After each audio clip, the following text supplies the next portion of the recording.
touch me. Hey!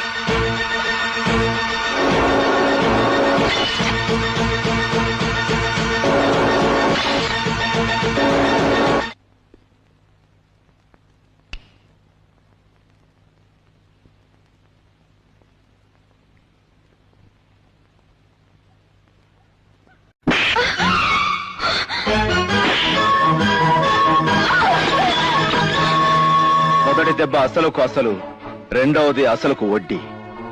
వందలాది కార్మికుల ముందు నన్ను అవమానించావు. నాకు చదువు లేకపోయినా సంస్కారం ఉంది, విదేశాలు తిరక్కపోయినా వివేకం ఉంది.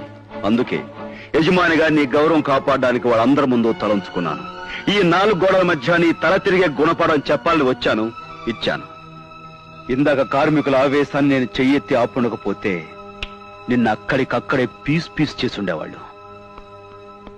ఆగో, నీకు అధికారం ఉంది కదా అని నన్ను ఉద్యోగం తీసేస్తే కార్మికులు కారణం అడుగుతారు. ఏమని చెప్పుకుంటావు? గదిలో జరిగింది చెప్పుకుంటావా? నోరు విప్పితే గౌరవం పోయేది నీకే. వస్తాను మేడం.